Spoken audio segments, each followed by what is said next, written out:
This is one of, actually, I'm going to say when kids are getting into the trade, this is one of the things that sparks their interest more than anything is getting, and the only way you learn to use it is by getting your hands on it. So essentially, whenever I do an intro to glazing course, I'll have them come in, I set up the crane with them and get them to help me, and then when I let them pick up different things and operate the machinery, because it's the only way you get good at it.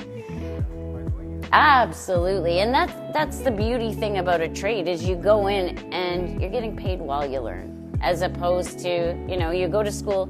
Years ago, before I got into the restaurant industry, I took a nursing degree, and I thought about going back, but I would have had to pay to go to school again. You can't do that when you have a mortgage. So that's why the trade fit really well, because I got paid, and you get a raise every 1,000 hours. So it ends up being a really positive thing if you don't have the money aside to go to school. Because, my youngest is in her 4th year of university, and we've helped her a tremendous amount, and she's still going to have debt out of it, just because life, you got to pay while you're away as well, right? So it becomes costly. But yeah, so we do things like that, and when we have the apprentices come in, with the hammer, or with your building up, we have them do the power elevated work platforms. I also have other courses that I teach with them. So we do power elevated. I do an intro to glazing with the 0 to 8 ton. I don't teach them the whole course because they're too inexperienced, but I let them use it. We do swing stage occasionally. So we've got the swing stage equipment built right into the building here. So some of the groups, when they come in, I'll have them for 2 days and I teach them swing stage as opposed to power elevated work platforms. Yeah.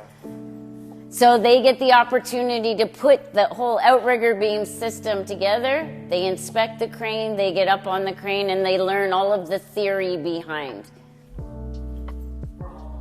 So this course, this is called Suspended Access Equipment or Swing Stage. This is a 2-day course. So it's 16 hours. And then my crane course is 5 days plus 3 hours of practical.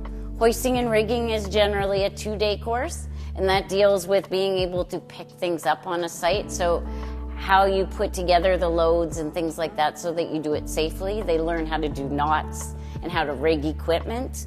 And the power elevated, as you know, is a 1-day course that we do it with building up quite frequently. And it's fun because they get to go outside and they actually get to use the equipment. I think it's crucial that although you might do the books, the theory is great, and yes, they have to know the regulations and the safety rules, but getting your hands on something, especially if you're technically inclined and you're the type of person that we're looking for in the trades, getting your hands on it is key to learning. So I find that's the part that sparks their interest more than anything else. Yeah. You said once you're out of this program, there will be a lot of opportunities. Absolutely. Right now, well, if you look in the downtown area, 80% of buildings are made of 80% of glass. So there is constantly buildings going up that require glazers' work. We do not have enough glazers right now for the amount of work that is in the downtown area. You look at, I believe in the past 5 years, Toronto has the second largest amount of cranes for construction in all of North America, which tells you our city is booming. So yes, there has never been an opportunity for the trades like it is now. That if you want to get into a trade, like I said, there are trades that are very seniority based. So it takes a little bit longer to get through your apprenticeship. Now ours, we do look for a huge mix. So we have our 50% apprentices who are our brand new apprentices, and then every 1,000 hours they move up. They get a pay increase as they move up, and they're more knowledgeable, so they're a better asset. And I always tell the apprentices when they're getting started, take all of your health and safety tickets, your power elevated, your working at heights, your suspended access equipment, because all of those things make you more employable. If you have more tickets, when the employer does, when it's winding down and the job's almost done, they essentially keep the people who can do lots of tasks. So if you have all of those tickets, you're essentially the last person on the site. Yeah.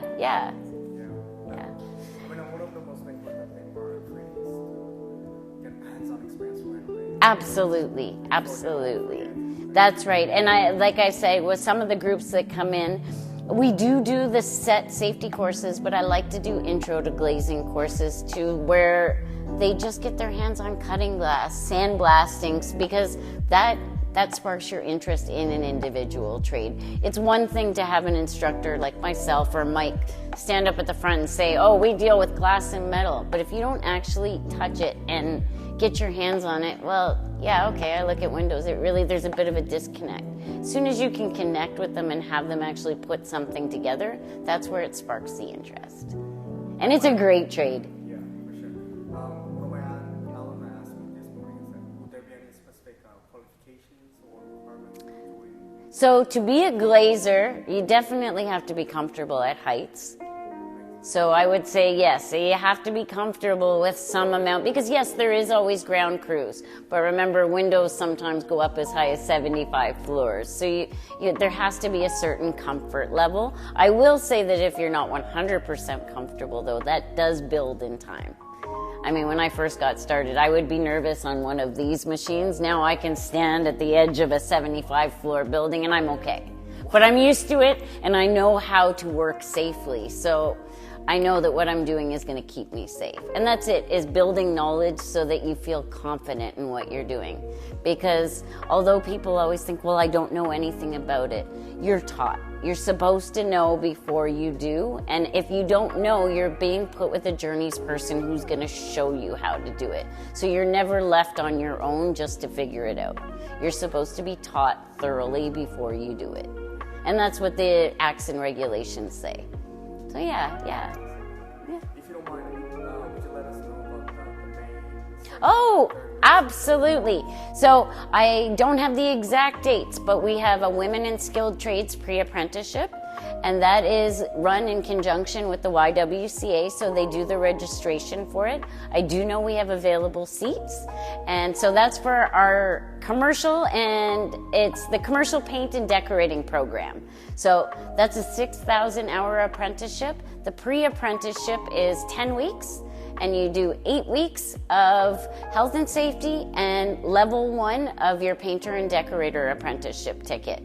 And as well, we have in mid-May, we have for the general public, so male, female, everybody is welcome. We have a pre-apprenticeship for glazers. So that's also a 10-week pre-apprenticeship. During that, they get all of their health and safety tickets as well as their basic level of their apprenticeship completed before they go out to a site. So it's a really good foundation before they get started, especially if you've had no prior experience in construction. Yeah, it gives them a lot of confidence to get started. Absolutely. No problem. Oh my goodness.